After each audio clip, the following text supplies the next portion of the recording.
I should say. Parshas Vayetze. We're going to learn together a Sikha on what Lavan was busy doing in the house of Lavan. Hold on, for what's 20 years. going on here? What's going on? There is an interesting medrash. Yaakov. I'm sorry. There's an interesting medrash that says that Yaakov was busy saying Tehillim during the time when he was Beis Lavan. We have to understand why was he saying Tehillim specifically, and a lot of other interesting things about this medrash. From pasuk vayishka b'makom ahu shteit medrash. The pasuk says that on the way to Lavan's house, Yaakov slept in that place. What's the stress? He slept in that place. Vayishka, he went to sleep. So the medrash says, shteit medrash kan shachav. Over here he slept. That's where he had a good sleep. Avakol yudalat shana shitam beisev le'shachav. Over the 14 years that he was in the yeshiva of Aver, he didn't sleep. And afterwards the medrash brings the second opinion. Kan shachav, over here he slept. But the kol chav shana, the 20 years, sham beis shalavan le'shachav. He didn't properly sleep for 20 years that he was in the house of Lavan. Properly. It says in the pasuk, Yaakov tells Lavan that before he left, Lavan was saying, "Why do you want to leave?" And this, you're running away from me. He said how hard I worked for you, and he said, I removed my sleep from my eyes to work for you. I worked so hard for you. So the medrash begins off saying, one opinion was that this comes to exclude that he slept, of this place he slept, but he did not sleep the entire time he was in the yeshiva of Aver. The other opinion is that it's referring to that he slept here, but he did not sleep the 20 years he was in the house of Lavan. The medrash continues. Vayit is a mamshech and medrash. The medrash says, Ma hayomer. What was he saying in the house of Lavan? What was he saying there? Rabbi Yeshua ben Levi Amar, Rabbi Shmuel Levi said, Tes vav shir ha'malach shel sefer Tehillim. We know that in the Tehillim from Kapitel Kuf Chaf and on starts what's known as the Shir HaMalos. There are 15 prakim of Tehillim, Kapitlach, which start with Shir HaMalos. Those are the Shir HaMalos which he was saying, according to the opinion of Shmuel Levi, during his entire 20 years. This is what he was saying. My time, and what's the reason of Yeshua ben Levi? He said, look in the pasuk, it says, Shir HaMalos l'David, Lule Hashem shehayalan, if not for Hashem that was with us, Yomer na Yisrael. Who is the Yisrael referred over here? Not B'nai Yisrael. Yisrael means the Yisrael Sava to Yaakov Avinu. The Yaakov Avinu is the one who said these Shir HaMalos. However, the Medrash brings a second opinion. Rabbi Shmuel bar Nachman Omer, Kol Sefer Tehillim Hayomer. What was he saying during the time of Beis Lavan? The entire Sefer of Tehillim. Matam, where does he base it on? Because the pasuk says in Tehillim, Va'ata Kodesh Yoshiv Tehillas Yisrael. Which Yisrael is this referring to? Yisrael Sava, Yisrael Arzeda, the elder Yaakov Avinu, whose name was Yisrael, and he was busy Yoshiv Tehillas. He was busy saying Tehillas, the entire Tehillim, not specifically the Shir HaMalos. So two opinions: was it specifically the Shir HaMalos? Was it the entire Tehillim? So we have to understand this medrash. It's a very interesting medrash. What does this mean? What's the meaning of all of this? What is the question that the medrash asks? What was he saying? What was it like? What type of questions? What was he saying? And then, like as he was supposed to be saying something. And second of all, the opinions in the Medrash was that he was saying Tehillim. Why was he saying specifically Tehillim? Maybe he was learning Maseches Vachim and Achis. Another thing is, what's this machlokes here? One opinion says the 15 parakim of Tehillim, of Shir HaMalos, and the other one says the entire Tehillim. What are they really arguing on? So Medrash is, the Medrash has depth to it. We have to get down to it and understand it. So first and foremost, the Rebbe here wants to explain what was the question of the Medrash. Maha Yoimer, what was the Medrash asking? What was Yaakov Avinu saying? Why are we assuming he was saying something? The Pshat and the Shailo Maha Yoimer can it zayn mit was Yaakov Avinu gevem Hanum Lavan. We cannot interpret the question Maha Yoimer, what was he saying? What was he busy with in the house of Lavan? There's a clear pasuk what he was busy with. Was steht befeidisch as gearbeitet mit Zoyin Lavan b'chol koiche bis bei Yoim. We know clearly in the pasuk Yaakov Avinu told Lavan, I worked for you day and night. He worked with all his might for Lavan. He was very honest, and he worked very hard for Lavan. And he was cold, and it was dark, and everything, at night even he worked for him. So we know what he was busy with in Beis Lavan. So the question of the Medrash is not, what was he doing in Beis Lavan? We know the Psukim tell us what he was busy with in Beis Lavan. For 20 years he worked for his uncle. Now the Shaila, the Medrash question is, was Yaakov gesagt, what was he saying, davening or learning? What was kept him motivated in Beis Lavan? What was his mantra? That was what kept him motivated in such dark, difficult times? That was the Medrash Shaila. What was he saying? There must have been something that kept him inspired to go through all this time, this difficult time of his life. Oh, so that's the Medrash answering the Tehillim. Yeah. But first we have to start, what was the question? We know he was busy, he was working. Yes, he was busy, like Medrash was never asking what he was doing. Medrash was asking, Maha Yoimer, what did a person do in such a time to keep him going? Now, the work was like the secondary thing. The Tehillim was the primary. You're saying they should become to spend. Right. Let's discuss a little bit more. What was so difficult about Beis Lavan? Not only the physical work, but spiritually. Zayndik Beis Lavan is the Yaakov given in Amay Matzah Gullus. It was Gullus for him. This was Gullus. He was away from his parents' house. He was a Rebecca guy in Beis Yitzchak Gavitz on Beis Lavan. He went away from the house of Yitzchak, Rivka, place of Kedusha, place of purity. And where did he go? He went to Lavan. As a dart in Farnum Mitzoyin Lavan's son. He was busy with Lavan's cattle. Bis sie seinen gefunden, weil Lavan hat gefällt bei ihm a Yerida de Gossei. And that, the fact that he went to the house of Lavan affected Yaakov. He went down from his level. Like Rashi says, that when Yaakov came there, Yaakov basically said, if he's going to come and try to trick me, I'm also going to be his brother in trickery.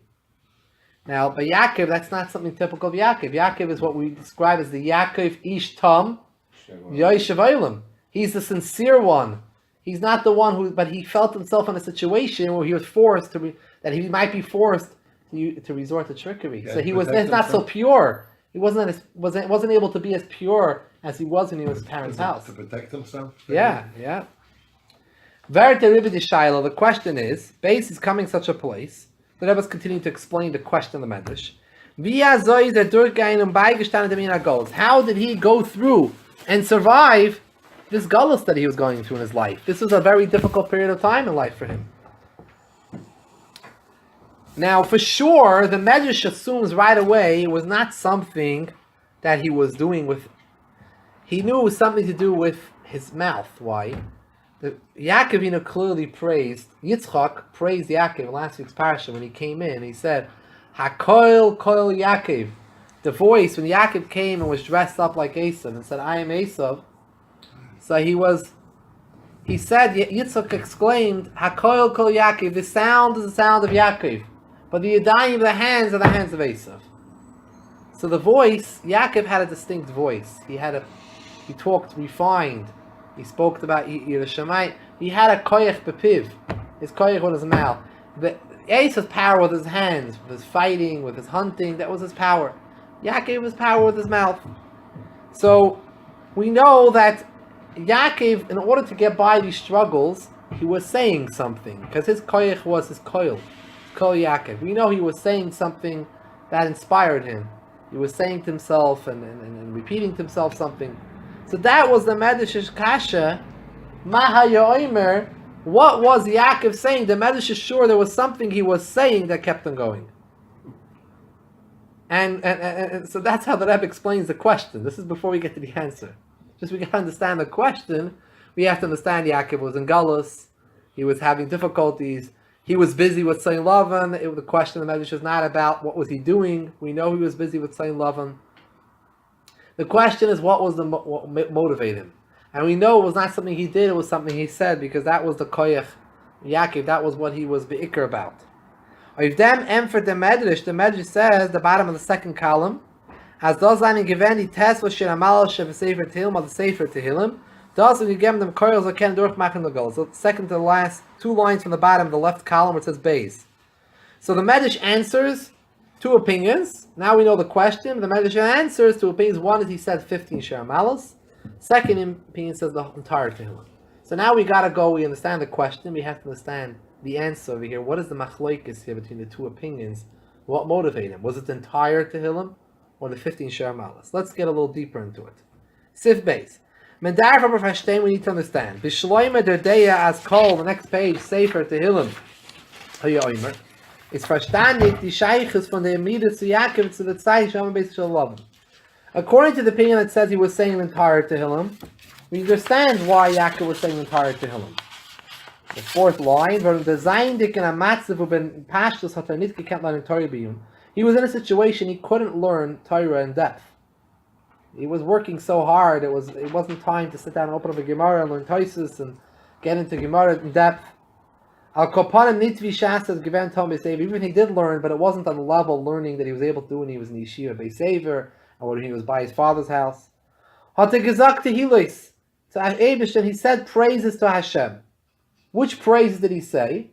We know the Medrash said that David HaMelech, another Medrash, David HaMelech asked Hashem. Now, some of the most difficult parts of Torah are the parts that talk about Tumah and Tara. Those are very difficult parts of Torah. Negayim, about Saras, and about oilois, which oil becomes tummy or not become tummy. So the Medrash says that David HaMelech asked Hashem that if someone says Tehillim, he should be as if he's learning the deepest and most difficult parts of Torah of Negayim and Oilois.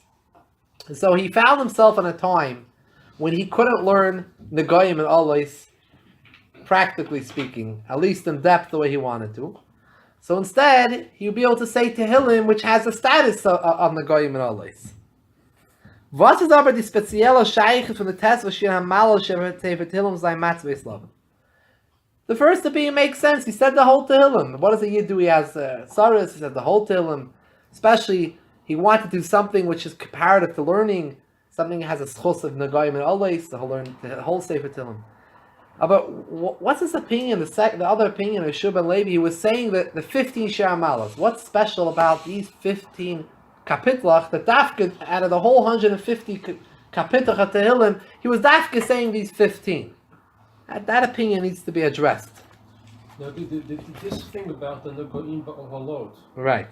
So there are those among the so-called Misnagdim who bring that as a argument that that learning things which relate to Elohut directly are only a side thing. The main thing is just to learn the technical things like Negoim and Ohalot and Gemara and Rashba and Tosfot and all that stuff. I'll tell you what they said. So this is how they said it. The Machlokes went like this. It was a little different, but you're picking up on something. They said Hasidim extolled people who said Tehillim. There were simple Jews that they were hard for them to learn. So say Tehillim. So they say Tehillim. So Hasidim valued that. Hasidus valued that, those type of Jews, and valued that saying Tehillim. On the other hand, Jews at that time, known as Litvishe or Misnagdim, found difficulty with that approach, where they felt that saying Tehillim is nothing compared to learning Torah. Learning Torah is much greater than saying Tehillim. Okay, now, so they said, so the Hasidim retorted back, and they said, what do you mean? David HaMelech in Medrash says that he asked Hashem that saying Tehillim should have the same status as learning the deepest parts of Torah, the hardest complex parts of Negayim and Olis, Saras and Tumah and Tara. So saying Tehillim has that status. So the Litvish answer back, we only find that David HaMelech asked but we don't find that his request was fulfilled. No, okay, So the but- Hasidim go with the Mahalach the way that it's always taken on in Chassidus. You see that whenever it says this Medrash is brought, that the Medrash is brought as a fact. David HaMelech asked, so obviously his request was given. Yeah, okay, The but- Litvishim quoted as, we don't know if it was. But why would he have to ask in the first place? I mean, it's a seichel pashut that and first of all, the mere fact that you said learning Torah as opposed to saying Tehillim, that's as if to indicate that saying Tehillim is not Torah. Now, the thing is not the issue. The issue is that Gemara and all Halot Negoim, it's just technical issues about the technicalities of Shemirat HaMitzvot that don't address directly issues of God and His relationship to the world. Whereas other things like Kabbalah, they address this directly. Correct. And What does that have to do with Tehillim? Because Tehillim is also it's addressing God directly. It's not just talking about technicalities. Listen. There's no question about it that if someone has the ability to learn more and deeper, he shouldn't be saying Tehillim all day. The question is someone who doesn't have the ability or doesn't have the mind frame to do it now, or they're on the run or whatever it is. So definitely we value Tehillim. We don't look down. We don't look down at it. As well, even Chassidus and Kabbalah, even though Chassidim Bechlal value learning Chassidus and secrets of the Torah, and especially Chabad Chassidim, which are into it, learning it intellectually. But at the ending of the day, one has to know that that's not the main occupation. One's main occupation has to be learning Halacha and Gemara, the revealed part of the Torah. Mm-hmm. Even in Chabad yeshivas, where they're learning Chassidus, it's not as much time as learning the Gemara and Halacha. That's the main learning, no question about it. No question about it. No one's going to argue with that. In the yeshivas, the Litvish circles themselves, there's a big machlokes between the Mussar yeshivas and the non-Mussar yeshivas. The Mussar yeshivas held that every day you should learn Mussar, not Chassidus, but you should learn Mussar. And certain straight Litvish yeshivas said, we never heard about Mussar. This is a new thing. We hold we should just learn Gemara, Sharish and Agach Hasapara, and Machapar v'Chamar, Shayim Ertzim v'Talis, and that's it. We don't talking about how we should behave and how we should be good. That was never part of our tradition. But the deeper learning of the Torah is more of a foundation, I believe, that sticks with a person. No, there's no question about it. Even though we're saying to someone, no, I'm saying it's all good. I'm not saying a real relationship with Hashem is going to come when a person knows about that's and then everything else, of course, is great. There's no question about it that it has its levels. The Hasidic movement came to bring out that we've sort of forgotten part of Yiddishkeit that we didn't focus on as much, about talking about Hashem and about relationship Hashem, the basics about Achdus Hashem and Emunah Hashem and Avas Hashem and Yiras Hashem, and all about having a relationship with Hashem. It's not just knowing technical halacha. But with that all, person still has to occupy most of their time, still has to be occupied in learning halacha and nigla, which is called the revealed part of Torah. And however, we do hold that a person has to have a certain amount of his time definitely dedicated to learning, especially in such difficult times when people struggle with Emunas Hashem and struggle with different challenges in life. If you want someone to be able to keep through the struggles and the difficulties in life that they have, whatever it might be, you need to have something to help them keep strong. And knowing what's going to happen with two axes when they gore each other is not necessarily going to keep them strong. If someone's on that level, it's gewaldic, but someone might need something more to hook to their soul than a shama, those parts of Torah, to learn those areas in Torah to give them that chizuk. And Lamaisa, let's stick to what we're learning. So Lamaisa, we have this medrash, and we have this opinion of Yeshua ben Levi that they were learning he was saying the 15 Shir Malas. The other opinion, he was saying the entire Tehillim. That makes sense. I mean, we're not making any special division which kapitel. He's saying the entire Tehillim. Tehillim is a special thing. We have these special madrashim about Tehillim. But what's about specifically these 15? So this is taka difficult to understand this medrash. So the Rebbe pulls out a chida The Chida was one of the big Sephardic Chachamim who lived around 250 years ago. Yeah, Reb Chaim Yosef Dabar Azulai, and there are families Azulai that come from him today. Wird man das verstehen, behekten, was der Chida bringt, dass die Tesso Shir HaMailas, Amar David Melech Shalom Keneged Tesso Shalom Shechoyu Ha'avis B'yachad. David Melech said these 15 Shir HaMailas corresponding to the 15 years that the Avis lived together. Avram, Yitzchak, and Yaakov lived in this world together only for 15 years. They overlapped each other 15 years.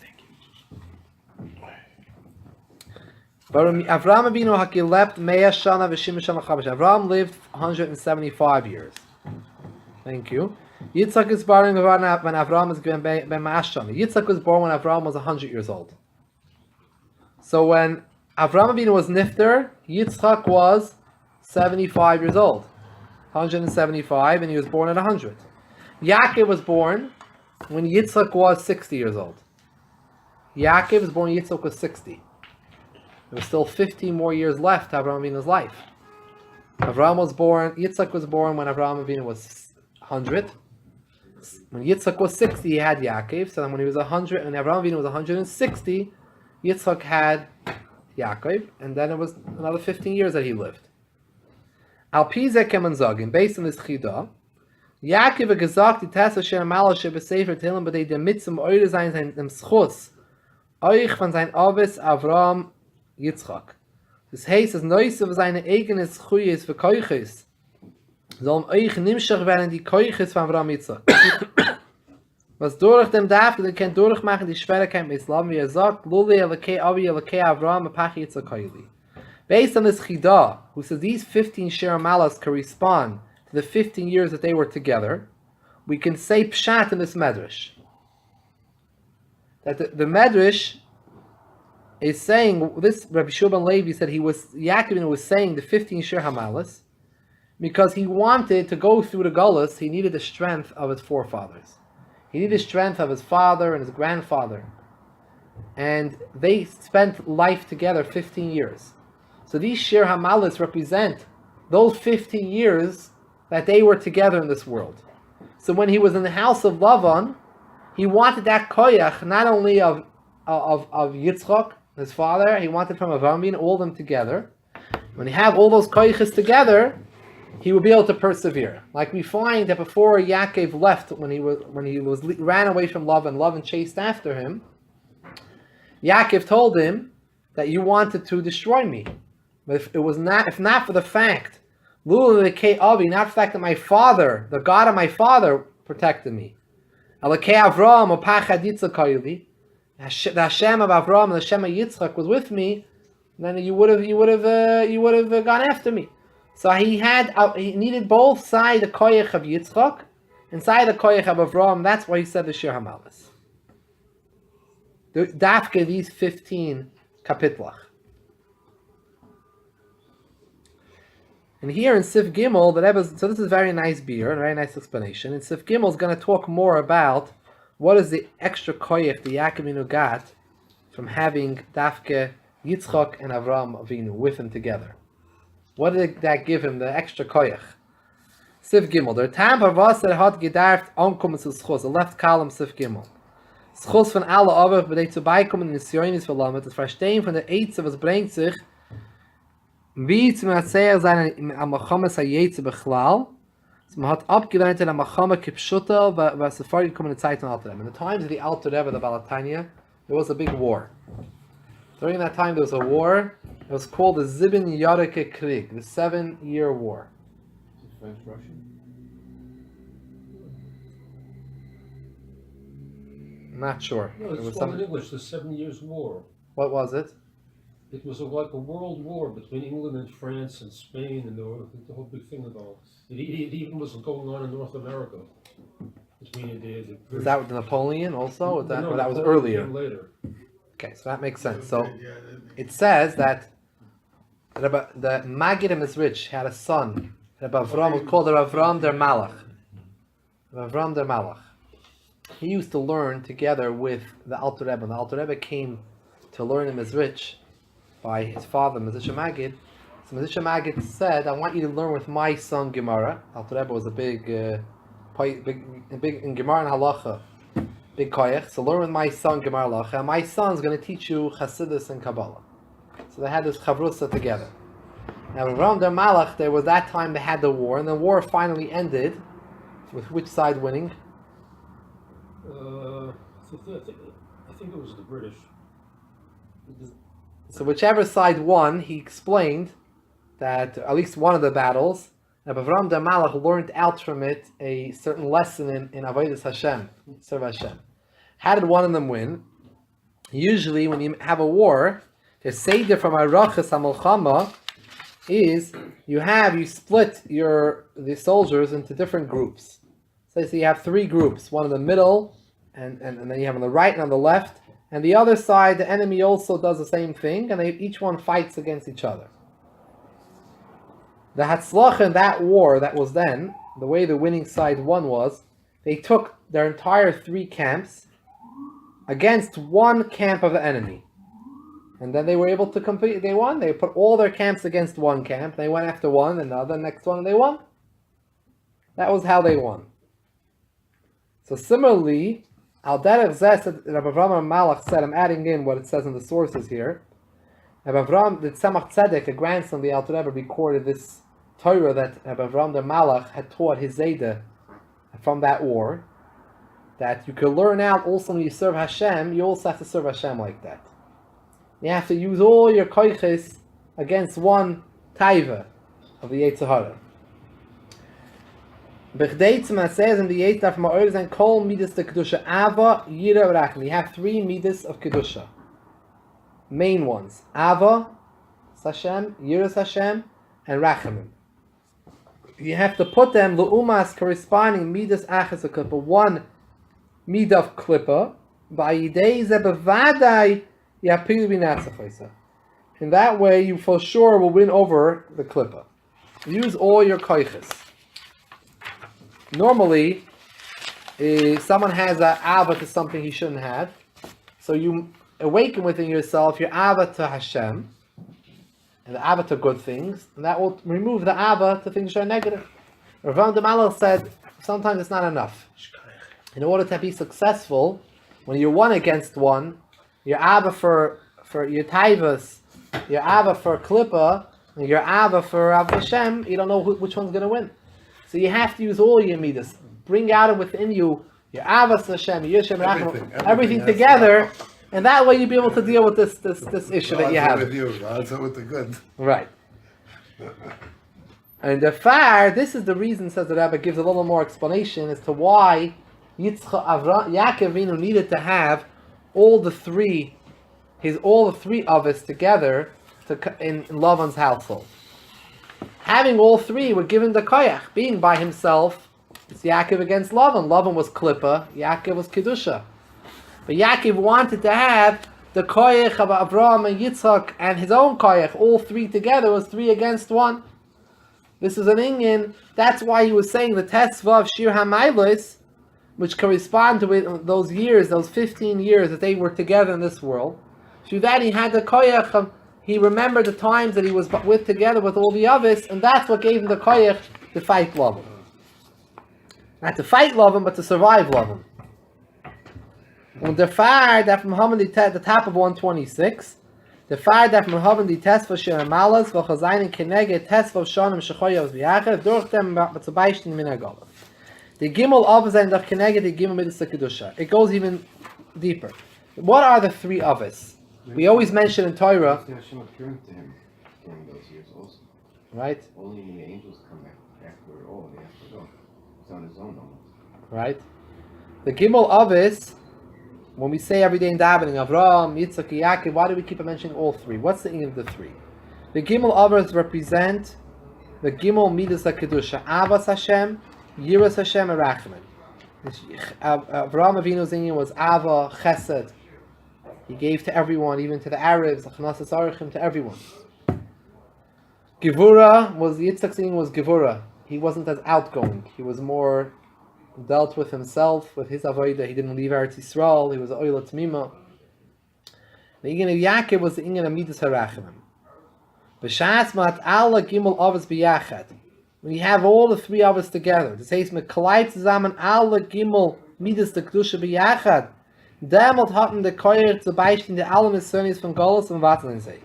Then you have the koyach to mevat all the sins. He wanted all the three of us with him, meaning he wanted the avos Hashem, yiras Hashem, and the rachamim, everything all together to help him to keep him going through those years in Golos.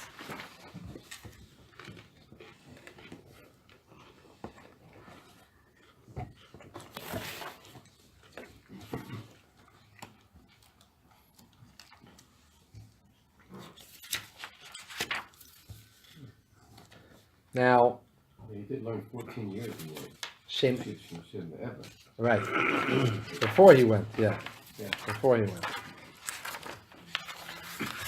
Now, this is almost the ending of the first half of the Sikha. Then the second half of the Sikha is another interesting mahalach. Up until now is one idea, it's a complete idea, but the Rebbe is going to finish off in Sivdal with a nice vart, a remez in this English Shehamalas. But the main part is now we understand the Medish's question, Mahayoimer, what was motivating, what kept him persevere through that dark times. The Medish responds that we have two sheetas. One that he said the entire Sefer Tehillim, which is understood, and the other second sheeta, Rabbi Shimon Levi, that he said the test for Shir Malas needs to know. So what's special with these tests? Based on the Chidah, what the Chidah says, not in relation to this medrash. The Chidah just explains that those 15 Shir Malas that we have, and there's only 15 capitals that start with Shir Malas from Kuf Chaf to Kuf Lamed Hey. Those 15 correspond to the 15 years that the others were together. The Rebbe connects this Chidah, according to this explanation, we can understand in Shimon Levi. It was 15 Shir Malas correspond to the years that the 15 years that they were together. That's what kept Yaakov going through those times, was getting strength from things that he had learned from his father and things that he learned from his Zayda. All together, using all those three together was what kept him going. Do we know why he had to go through that? Was he read the Tzarech Aliyah? He came back with the Mois, with the Shvatim, with everything. There's two reasons, the general. We know the whole point was in order to bring out that his Yerida, that he went down the Gullus, was in order to bring an Aliyah. To go higher. Go higher. There's no Aliyah without going through Yerida. So wait, The question, what exactly was an Aliyah? There's different discussed aspects to it. Some say the Aliyah was that the very fact that he went there and he was able to withstand everything that went on there, that brought out the strength of a Yiddish neshama. That showed how strong he was. Now, usually in regular situations, a person does not need to come on does not need to reveal his neshama, reveal the essence of neshama, because everything's okay, things are going well.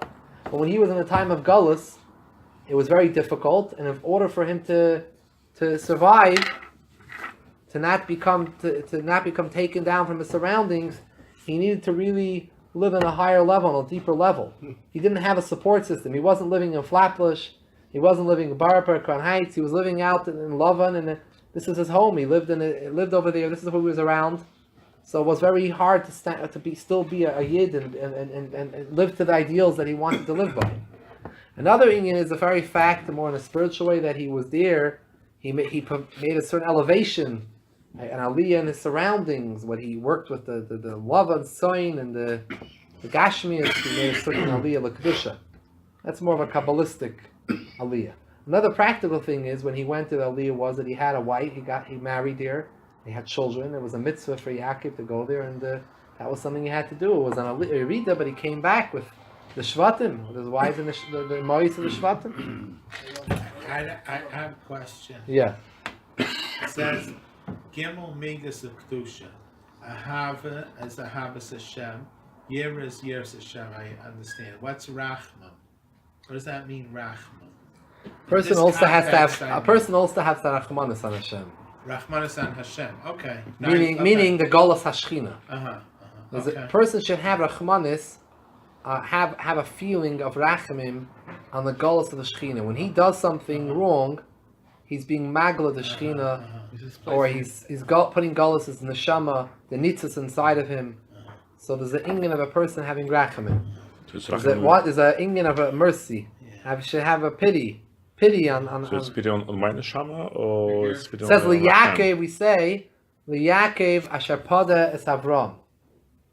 Right? So Yaakov redeemed Avram. What does it mean Yaakov redeemed Avram? Avram is the inyan of Chesed, the inyan of Avas Hashem. But what happens if your Avas Hashem is concealed? You don't feel your Avas Hashem. So you have to awaken within yourself Yaakov. The Yaakov is the Rachim. You should have Rachmanis on your neshama. Neshama fell down such a low spot and it sunk away and it's in a snake's skin, like the Zohar says, Mishcha de Chivya. This world, and it got involved in taibas in this world, what you're schlepping the neshama into, you're thinking into it, you should have rachmanis and pity on your soul. And when after you ma'ir the rachamim, will be revealed that you really have an avas Hashem deep inside of you. So Lamaisa, in Siv Dalid, the Rebbe goes in it just deeper, or just say it quickly, it goes a little bit deeper over here. He says the number 15. What's the number 15? Yud K Vav K. There's Yud and the Hey, and there's the Vav and the Hey. The first, the Yud K and the Vav K. The Yud K is the gematria of 15. The gematria of Vav K is 11. Altogether, it's Chavav, 26, Hashem Havaya, right? So 15. What are the first two letters of Hashem Hashem refer to? It refers to Chachma and Bina. The Chachma and Bina of Hashem. Yud is Chachma, Hey is Bina. The Vav and the Hey, the second two letters, refer to the Midas of Hashem. This is based on Kabbalah and Chassidus. The Midas? Yeah, Vav is the Gematria of Vav is 6. It's 6 Midas. Chesed, Gvura, Tiferes, Netzach, Hoy, Yisoid. And Malchus is the Inyan of the final Hey. So those are the Midas of Hashem. Yud and K, the first two letters, refer to the Chachma and Bina, the Moichin. So Yaakov Avinu, the Gematria is 15. The 15 Sheramalas, why was the number 15? In a remez, the remez says 15 is that Yaakov, in order to harbor together the three midas of Chesed, Gvura, Tiferes, Ava, Yir, and Rachamim, of all the three of us together, these midas don't usually coexist. Avram was Avram Avinu, he had Ava. Yitzchak was Gvura. It's like Beis Shammai and Beis Hillel. Beis Shammai was Gvura and Beis Hillel was Chesed. And they didn't usually intermix. Everyone had his neshama and his shlichus, his style. In order Yaakov to get all three together, all three midas, it only comes when you start off with Moichin. The Mayach, the Seichel, can unite it. The midas on their own, each one is so distinct and different, they're different. But when he had the idea of 15, the Yud K, which is the first two letters of Shem Hashem, the Chacham Bina, the Moichin was able to Mayach Shalat Alev, was able to put together the midas that the midas should work together to help them that time. This is Al Derech HaRemes. That's a side point. Sif Hey, left column on page 126. Here we go on to a different Nakoda of the Sikha. So in Indian, you could stop right here. It's a very geschmack of art. He kept remembering the years that he spent together with the Yavis. That's what kept him going in the times. He needed all that koiches to get him through the base Lavan. 15 years of learning with them, or being together in this world, all the three Avis. Avraham and Yaakov lived in this world for 15 years. Yitzchak had Yaakov when he was 160.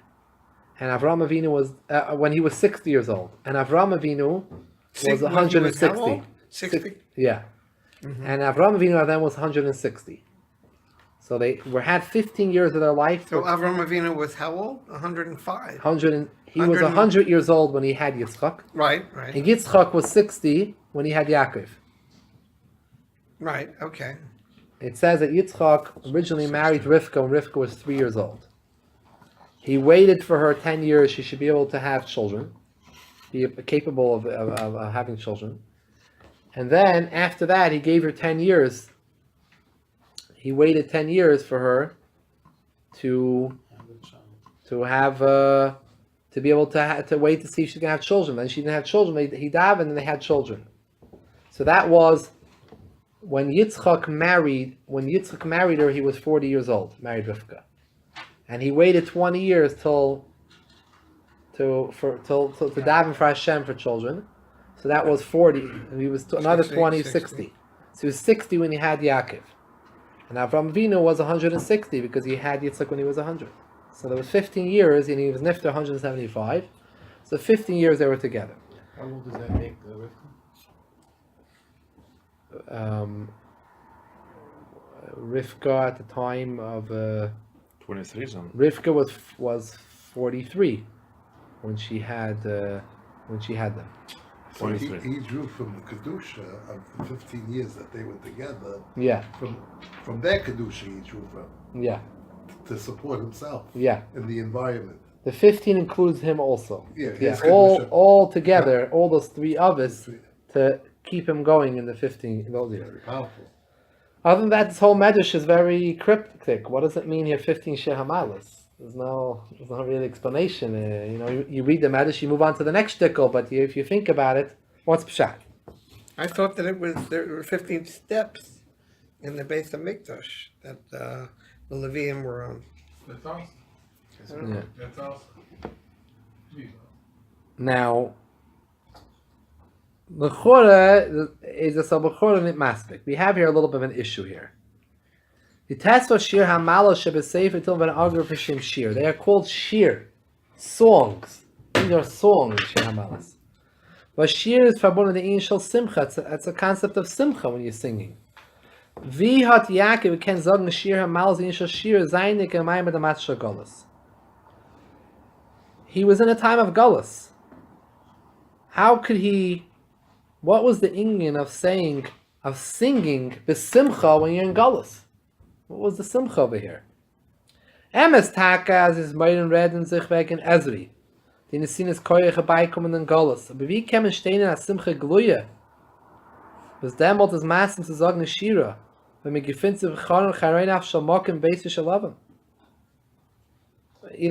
Understandably these mizmayrim, even according to the other opinion, he was saying the whole Tehillim, but the mizmayrim saying it, these mizmors of Shemalis, Ezim Hashem, Hashem gives, my help comes from Hashem, things that give you betachin, they give you strength. Say there, but to say he was besimcha, yeah, going to a difficult time. What was the shira over here? You're finding yourself in Charon, which Chazal say, Charon came from the term anger. Charoin af shamakim, this is a place that created anger from Hashem. But in order to get the Kedusha, you had to be Simcha. There beard in them, the Yerida from Yaakov of Beis Lavan is given b'shel Leah. What was the point why Yaakov went to Beis Lavan? You asked earlier. The point was in order to be uplifted when he came back. The galus was to lift him up to a higher madrega. And so Zayin ve'yifrei she'itz ha'ish ma'id. He'll become great. He became very rich from when he went there. He came there with nothing. He came there with a stick. And there he got married. And he had children, and he became wealthy, and he came back with everything. And we bowed as Yaakov gezendem tachas mechum zayin yerida. Since Yaakov saw, when he was there in Galus, it was a Galus, it was bitter, but he saw the purpose behind it. He kept in front of him why he's here. He kept in front of his eyes that there's a purpose here. I'm here for a tachlis. My point is to have an aliyah. I'm one day going to leave the Galus, and I'm here for a purpose. The aliyah was davon kommen. Der Vater gekannt sagen Beis Lavan Shir Hamaylis. Therefore, he was able to say Shir Hamaylis. The Chaim Vital, the Kisvei Arizal says that Yaakov Avinu was Rabbi Akiva was a Gilgal of Yaakov Avinu. The words Akiva are very similar to have a lot of the letters of Yaakov. Just with an extra aleph, but Akiva is the same letters as Yaakov. So Rabbi Akiva's neshama came from Yaakov. What do we see about Rabbi Akiva?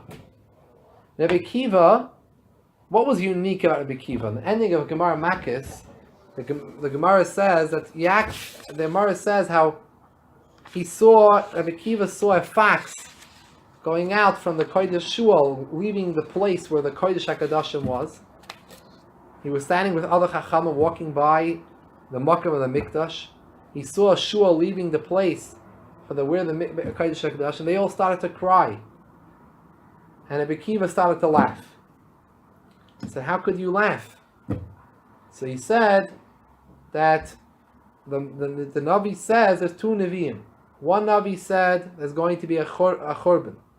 The other Navi said there's going to be a Geula. After the Churban, there's going to be a Geula. So he said that I see, until there was a Churban, there could have been the Geula. But now there's a Churban, there could be a Geula. So when he saw the Shul leaving the Beis HaMikdash, he saw something that no one else saw. The regular person saw a Churban. He saw destruction. He saw something terrible, which makes sense. That's the normal way of looking at things, right? But Rabbi Kiva was on such a level, a Madrega, he saw into the Churban, he saw the Aliyah, the Geula that was going to come out from it. This is all a step and a stage where one day there's going to be a bigger Geula. And the only way that could come is there has to be a Churban.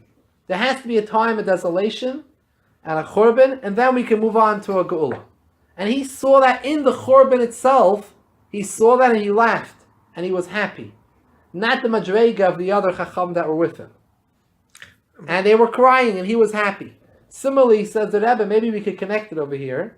Yaakov Avinu was in Galus in a very difficult time in Beis Lavan. What was he saying? According to one opinion, Tehillim, what's Tehillim? Praise of Hashem, songs. He's in Galus. What's he singing? What are you singing so much? He's in praises. He saw, Yaakov Avinu felt, he realized that he's here for a purpose. He saw what's going to come. And that's why he was happy. He was able to keep himself a simcha. As well, you say Shir HaMailis. Shir, Halashon Shira. He was singing to himself. He was able to keep himself a simcha, upbeat, because he knew why he's here and what's the purpose. And that's why later on generations, Rabbi Kiva was his Gilgal, his Neshama, the same Moisius, and he was a Gilgal, also had that Bechina, able to see within the Churban, the Tachlis of the Churban. The Tachlis of the But isn't it said by at least, I don't know, Chazal maybe, that Rabbi Akiva is a descendant of Esau? How does that fit in? If that's, I don't remember such a thing. I was one time in a shul, and I had take over was a shliach in a Chabad house. He asked me to come for a Shabbos, so he wasn't going to be in town, if I can come run the Chabad house. So I was calling up some people for Aliyas, and someone came up and he said his name is Esav Ben. It wasn't Ben Yitzchak, but it was Esav Ben. So I didn't want. I was totally shocked, that is new Jewish name. So I didn't say anything to him, but by the Kiddush, after a few l'chaim, said, "How do you get such a beautiful name?" So he said to me, "Listen," he said, "I know it's an issue. He says, my father, he was a simple Jew. He read the Chumash, but he didn't know much Gemara, Chazal, or anything. And he didn't read a lot of the parashas also. He just read a little part of the parasha. He saw that it says, Yaakov was someone who sat at home in the tents, Ish Tam Yoshev Olam. Esav Ish Sada, he was a man of the field. He was someone who was in the field, so he liked this idea as if he was a field man. And if he didn't really read the next part, a little bit later on in the parasha, a little bit later on, didn't read some of the Pirushim. So he thought, this is the best name for my son. Call him Esav Ish Sada. Do we have a middle name? What happens when he has a grandchild? They want to name him after the grandfather. Give him the name Esav. Listen, we have the name Yishmael, right? We have a Tana called Rabbi Shmuel. Yeah. So Rabbi Shmuel was one of the Kohen Gadol. We have Yishmael became a Jewish name. We don't have today anyway. It's not today. People don't call themselves Yishmael, but Esau isn't. there was a name Yishmael in those times. But we do find that Yishmael did tshuva. I know there's even a certain Kubal in the time of the Orach Chaim, his name was Rabbi Yishmael. You see, even as far back as 300 years ago, the name was being used. I don't know if today you have. Yishmael means Yishmael. Right? Esav means that he's already made, like he's a hairy man already, which is something not normal. A hairy baby. 30 years ago, the head of LL, his first name was Esau.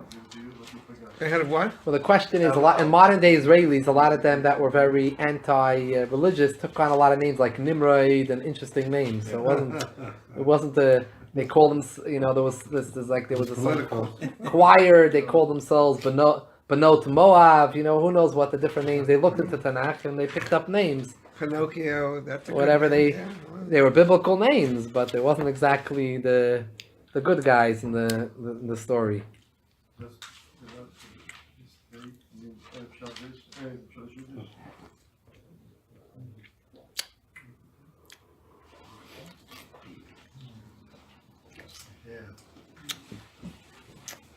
So everyone can take to learn from this, to get the kedusha, to overcome the klipa.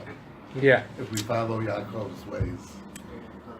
You know, we have to know like this. We have to know like we say every day in davening in the morning, Al tivieni l'dei nisayim. Please Hashem, don't bring us to nisyonis, challenges. A person is not supposed to look for challenges in life. But if Hashem throws you a challenge, you have to know how to deal with it.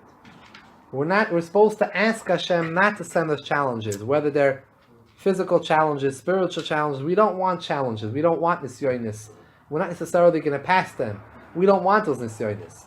But if Hashem throws us one of those, a curveball and a nisyon and a challenge, we have to know how to deal with the nisyon. We have to know how to stay strong and to realize that the purpose of nisyon, challenge, nisyon also comes from a nace, a banner, lifting up. The point of the nisyon is in order that you should lift you up and bring you to a higher level. You should become stronger. You should become a stronger person and be able to withstand the challenge, not to bring you down. The point is to be strong. When Yaakov went down there to Lavan, that's what he knew. He knew that he's here for a purpose. He's here for an aliyah, and he has to stand strong. So as well, there's dark times. We have choshech, and a person could say, "Me'ayin yavi ezri," where am I going to get my help from? And a person could fall into yush. Rahman al-San, he could give up, he could become depressed, he could become sad about the situation. A person has to know that whatever yerida they personally have, the whole point of it is in order to have a tzarech aliyah, to go higher, and the yisr and orim and achoisha dafke, when does light shine the best? When it's dark. That's when light can be really express itself clearly. So a person has to have esa einai, he should lift up his eyes towards Hashem, and see the reality of why he's here, and that will help him stay besimcha even though he's in Galus. So he's not besimcha from the Galus, chas v'shalom, because we're not supposed to be besimcha from the Galus. The Galus is very sad and the bitter. That he's supposed to be sad about. But the shira is supposed to be the simcha, to be from knowing your purpose and knowing your aliyah. That's the way a yid can have simcha even in hard times and in difficult times in Galus. That's the message we learn. Yaakov Avinu.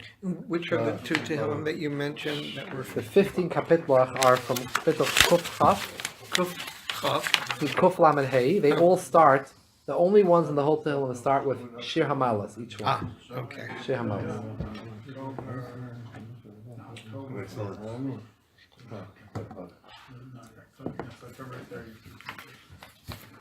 By the way, where I saw that Akiva and Rabbi Meir came from Esau, Shlomo Karlbach.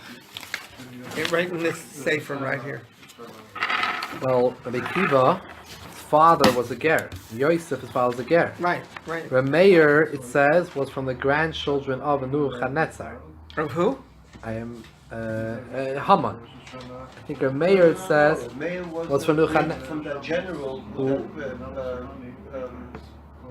shot that bow and went to Yerushalayim. The one who eventually took over, became the emperor.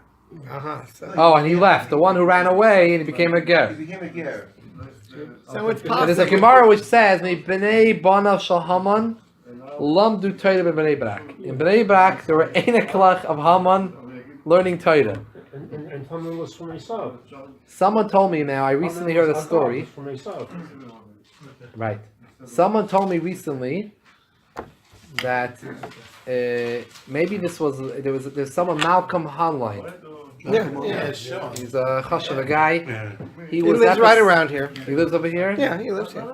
So he was, maybe he said this he spoke by the Kinnis HaShluchim, at the Shluchim banquet for the Shluchim get together. Right. Last year, the year before. Something like that. Someone just told it over recently that he said, I think he said it there, that he was for his different askanas he was doing, he found himself somewhere in Russia, and he was staying by the local shliach, by the Chabad Al. He was davening the Shabbos.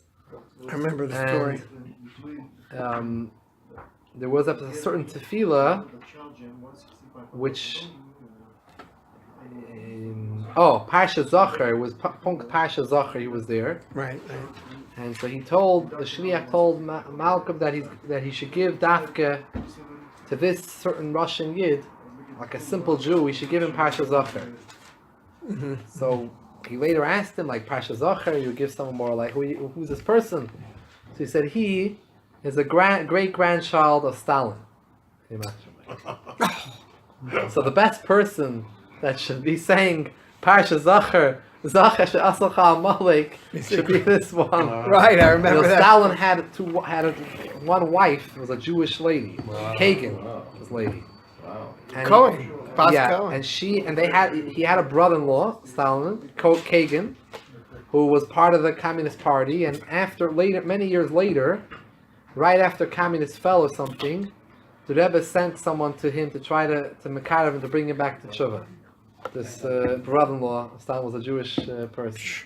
He did a lot of rishus in his life, but he wasn't Makabel, but He the must have Rebbe been wanted very him old. to- He must have been very old. How old was Stalin when he was killed? Or when he died, whatever happened to him? He died when 54, 53. Trotsky has a great grandson in Eretz Israel who has long payot. That's possible. He's got relatives right You here. should know it says clearly in Svarim, the Archaim HaKadosh and other Svarim say I had a roommate. the whole idea of Gerim coming is to bring back sparks of Kedusha that fell in amongst the Ummah Sa'ilam. The Gerim is coming, they bring those sparks of Kedusha back into Kedusha. So, Trotsky's first name was Label. He was Jewish. What happened was there was a man who was the head of a Tehillah, and he went to see the Chofetz Chaim. And he went to the room. Chofetz didn't want to turn around to look at him. So he asked him, "Why don't you want to talk to me?" So he said, "I'm the head of a Tehillah." So he said, "Many years ago, you had a Talmud, and his name was Label, yeah? And what happened? He insulted him, he accused him of something as a little boy, and he went off the derech, and that's the Trotsky now. So you have Kehillah, but look what he did now because you didn't believe what he told you, whatever it was. I heard that Hitler in Mashmai has descendants who are gay in Eretz Yisrael. I heard this very numerous times. Anything's possible. interesting story. That story that happened in Hungary, where you had that there was a person who was the leader, A neo-Nazi. right? And he was part of the political party over there, the extreme right over there, and he was a big anti-Semite. And one day his mother told him that he's Jewish, Yeah. that they're really Jewish, Which and was that was a shocking shock of to his whole them. life. And he became from a Yid, and now he davens in the main shul in Hungary over there, and a lot of Yidden in the shul, the Hungarians don't know how to deal with him. A lot of them still ignore him. They can't come to grips that this guy who made them so much service is now he's trying very hard to make his amends, and but he became from a Yid. Story's been featured a lot. The story, the Hungary television featured him a lot and everything, and he left the party and got shuckled up the whole party. Story was here in America also. A guy from the Nazis found out he was Jewish and the tattoos and everything, and he became a Yid. So you never know where Kedusha can be hidden and where it comes from. There was a case in Eretz Yisrael where an Arab boy was walking the streets